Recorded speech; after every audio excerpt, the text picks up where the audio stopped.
Hai semuanya, gue Gilbert, gue bikin video karena gue hobi.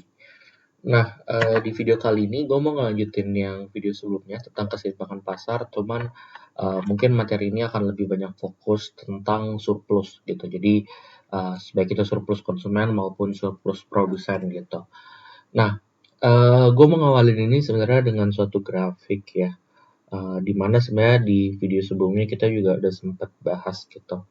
Di mana kalau seandainya kita punya demand dan kita juga punya supply, jadi ini supply-nya gitu kan. Mungkin gue gambarnya agak lebih rapi deh. Gini. Jadi, let's say kita punya supply, gini gitu. Oke, dan kita juga punya demand gitu. Let's say gini. Oke. Kita udah tahu gitu di mana sebenarnya ketika demand udah ketemu sama supply sebenarnya itu udah kondisi equilibrium gitu. Jadi ya titik-titik ini tuh bisa katakan kondisi ketika key equilibrium dan di sini kondisi P equilibrium gitu kan. Nah, ya gue mau ngesampingkan dulu sih sebenarnya tentang kondisi apakah demand atau supply-nya bisa berubah dan sebagainya gitu. Gue mau bahas lebih dalam tentang equilibrium ini gitu. Ketika kita udah bahas equilibrium gitu, kadang ada aja pertanyaan kayak, oh kalau kayak gitu sebenarnya siapa-siapa aja sih berarti konsumen-konsumen akhirnya bisa dapat barang tersebut gitu di tingkat harga yang udah equilibrium ini gitu, dan juga ya siapa-siapa aja sih penjual yang akhirnya bisa untuk menjual barangnya di tingkat harga segitu juga gitu.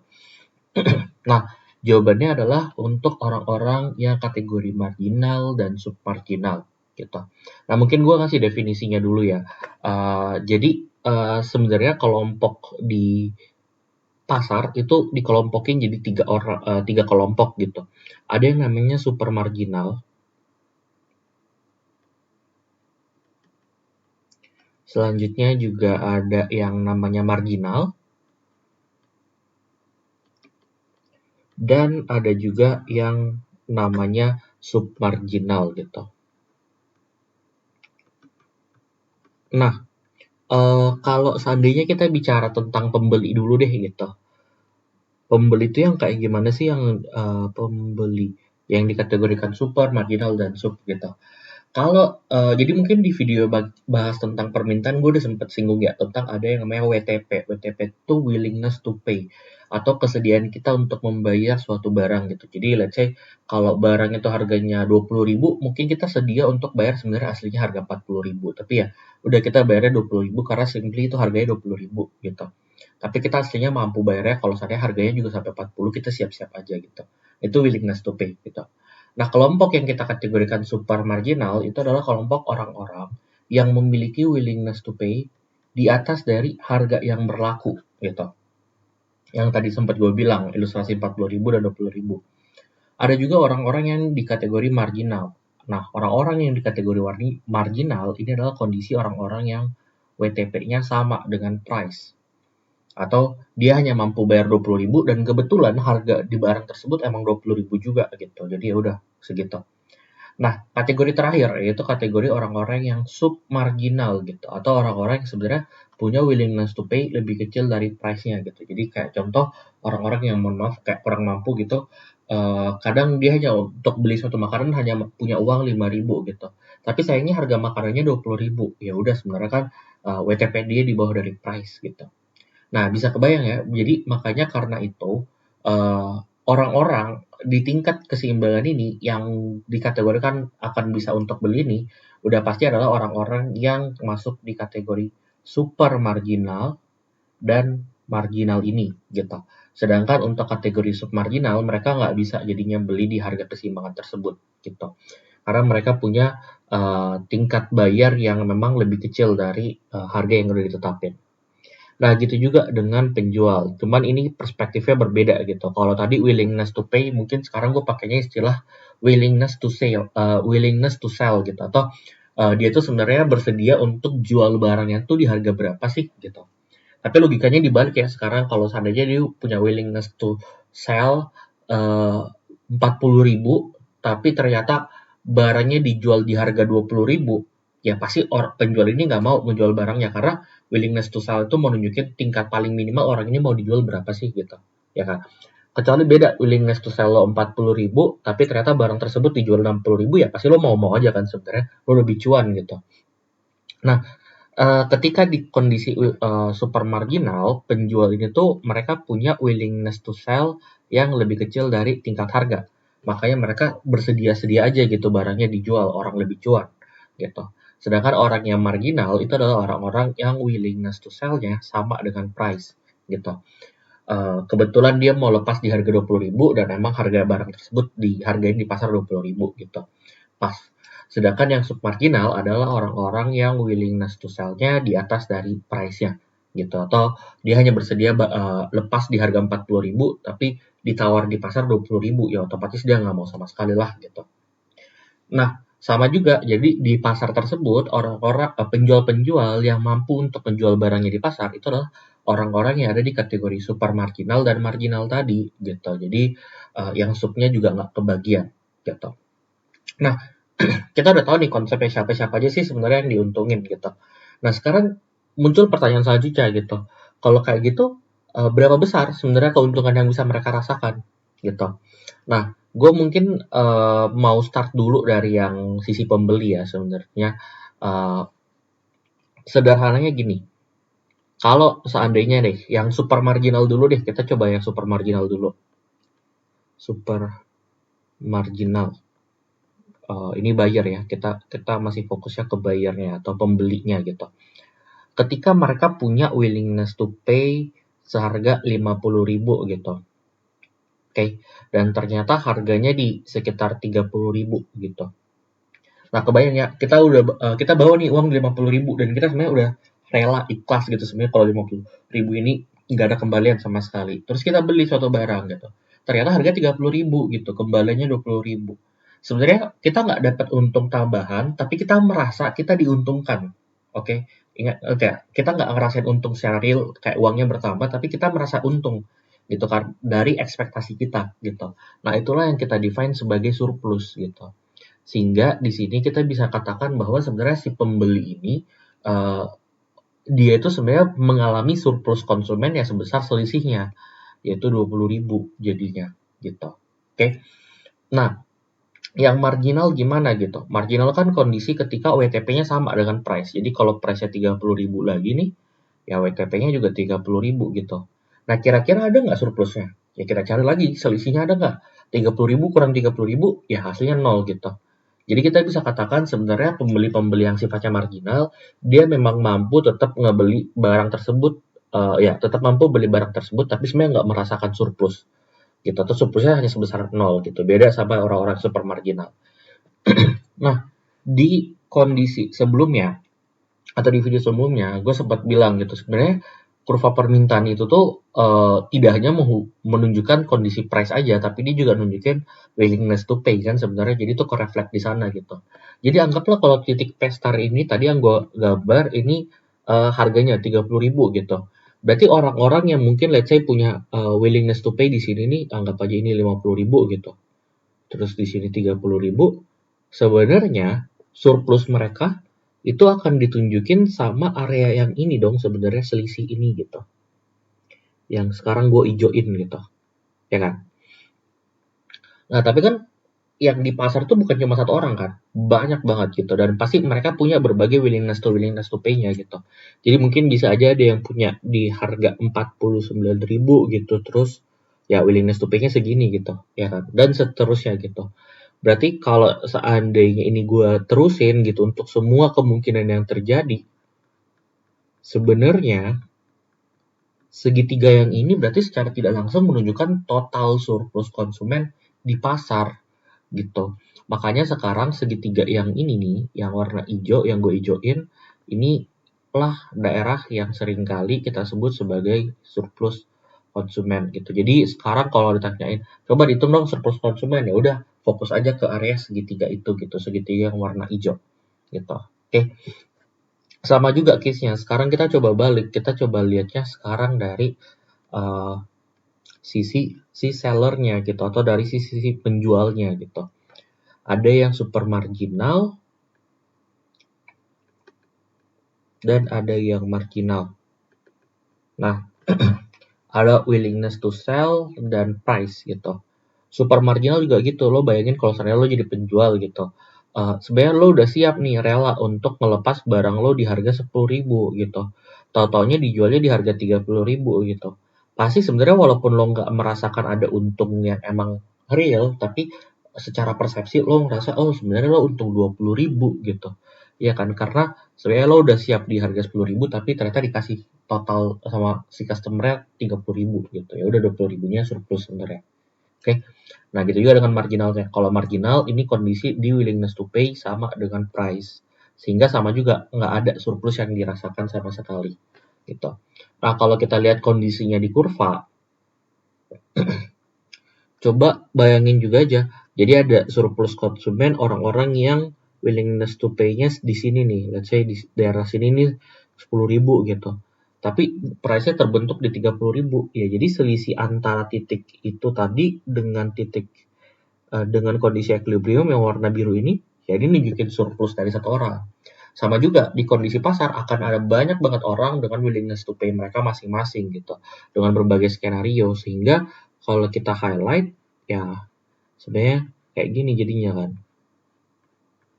Nah, ujung-ujungnya segitiga yang di bagian bawah nih yang gue arsir warna biru, ya ini sebenarnya nunjukin surplus dari si produsen gitu. Oke, jadi kelihatan ya sebenarnya bedanya surplus konsumen dan surplus produsen juga gitu. Oke, nah sekarang yang jadi pertanyaan gimana kalau seandainya ternyata pertanyaan tentang surplus konsumen dan surplus produsen ini dibikin dalam bentuk soal hitungan gitu. Nah, mungkin gue ngasih contoh gitu. Anggap aja kita punya fungsi deh gitu. Fungsi permintaan, fungsi penawaran ya. Q-nya sama dengan 150 kurang 2 Q. QS-nya berapa ya enaknya ya? Minus 150 tambah 3 Q gitu. Anggap aja segini ya. Sama juga dong, berarti lo harus nyari titik keseimbangannya juga gitu. Cari equilibriumnya dulu. Brium. Nah, berarti QD-nya sama dengan QS ya. Gitu. Jadi 150 kurang 2 Q sama dengan minus 150 tambah 3 Q. Jadinya kan 150 tambah 150 karena minus 150-nya pindah ke kiri. Sedangkan minus 2 Q-nya pindah ke kanan. Jadi 2 Q tambah 3 Q. Sehingga yaudah ini jadi 300 sama dengan 6 Q. Nah, kita udah dapat nih berarti Q equilibriumnya. Sorry. Di sini harusnya fungsinya ini P, bukan Q. Berarti ini price, ini juga price. Ini jadi price. Ini juga price. Ini juga price. Berarti sekarang kita udah tahu price equilibrium itu harusnya nilainya sebesar 300 bagi 6 atau sama dengan 50 gitu. Oke. Terus cari lagi key equilibriumnya berapa. Masukin salah satu aja. Contoh gue masukin ke demand, jadi 150 kurang 2 kali 50. Jadinya Q-nya sama dengan 150 kurang 100 atau Q-nya sama dengan 50 gitu. Oke. Nah, sekarang kita coba gambar kurvanya ya. Jadi kita anggap kita punya kurvanya kayak ini. Q ini P gitu. Terus ini QD-nya atau ini demand-nya, ini supply-nya. Oke. Nah, kita udah tahu di titik equilibrium price-nya di sini tingkatnya 50, sedangkan Q-nya 50 juga gitu. Oke. Nah, sekarang kalau kita lihat nih konsumen itu kan sebenarnya daerah segitiga ya. Yang ini. Oke, yang ini nih yang gue arsir. Sekarang kalau misalnya gue bikin dia secara terpisah, berarti ya bentukannya kayak gini gitu, ya kan? Nah, masih ingat nggak kalau mau cari luas segitiga itu kan sebenarnya carinya 1/2 kali alas kali tinggi ya. Alasnya yang ini, tingginya yang ini gitu. Alasnya udah kita tahu gitu karena jarak dari titik sini ke titik sini itu 50 gitu. Jadi yang ini sampai sini 50 sesuai dengan kuantitas barang yang terbentuk di pasar gitu. Nah, tapi kita belum tahu nih tingginya karena kita nggak tahu perbedaan antara titik price 50 sampai kondisi ketika price di ujung ini gitu. Ya kan? Berarti kita harus cari dulu nih price yang di ujung ini berapa gitu, atau X ini tuh berapa. Nah, cari X-nya gimana gitu. Nah, kita lihat aja nih, X itu kan kondisi ketika price itu kondisi price tertinggi ya. Di mana di price itu quantity akan sama dengan 0 gitu kalau kita tarik ke bawah. Ya kan? Nah, berarti ya udah kita coba lihat aja QD-nya, ini kan 150 kurang 2P gitu. Ya udah kita asumsiin aja kalau Q-nya 0, kira-kira price-nya berapa gitu. Ini kan jadinya 2P sama dengan 150. Makanya price-nya sama dengan 75, ya kan? Nah, akhirnya kita tahu nih X itu sebenarnya sama dengan 75. Sehingga kalau kita bicara tingginya, itu ya berarti gap antara 75 sampai 50 atau ya sebesar 25 gitu. Ya kan, ini 25 jadinya. Nah, sehingga ya udah kita udah bisa tahu nih berapa sih sebenarnya si surplus konsumennya gitu. Surplus konsumennya jadinya adalah sebesar 1/2 kali alas 50 tadi ya, dikali tingginya 25 gitu. Tinggal coret aja 25 surplus konsumen berarti sama dengan 625 ya gitu. Udah deh, kita udah dapet nih berapa. Nah, sekarang kita cari nih kalau mau ditanyain surplus produsennya berapa gitu. Lihat lagi, surplus produsen itu kita mau ngelihat daerah yang bawah, segitiga yang bawah yang ini gitu. Dimana juga kalau kita bentuk ya bentukannya kan kayak gini gitu. Oke, dimana alasnya itu juga 50 gitu. Jarak antara titik yang ini sampai titik yang ini nih gitu. Nah, sehingga sekarang kita tinggal cari tingginya. Tingginya kan harusnya 50 sampai titik yang ini nih, atau ya gue bikin jadi titik Y gitu. Ya gap antara 50 dengan Y. Nah, sehingga untuk cari itu gimana? Sama juga kita tinggal lihat Y ini kan adalah kondisi price ketika fungsi penawarannya menghasilkan quantity sama dengan 0. Nah, sama juga. Kita coba aja QS sama dengan minus 150 tambah 3P. Tapi sekarang quantity-nya dibikin jadi 0 gitu. Nah, ini kan jadinya 150 sama dengan 3P. Kita dapat P-nya sama dengan 50 gitu. Nah, sehingga ternyata Y ini sekarang 50 nih. Oh, berarti gue salah gambar ya. Cuman dari sini ya berarti kita udah bisa tahu gitu. Bener ya ini. 3P. Wah, iya, bener juga ya. Oh. Oh, gue salah nih. 2P tambah 3P ini kan 5 ya. Bener ya. Berarti ini 60 nih price-nya. Oh, udah panjang lagi. Ya udah gue lanjut dulu aja ya. Mungkin gue agak perbaikin deh. Quantity sama dengan 150 kurang 2 Q. 2P kan ini ya. Ini 2P. Price-nya kita udah tahu 60. Jadi kita gantiin 60. 150 kurang 2 kali 60. Berarti 150 kurang 120 ya. Q-nya berarti 30 ya.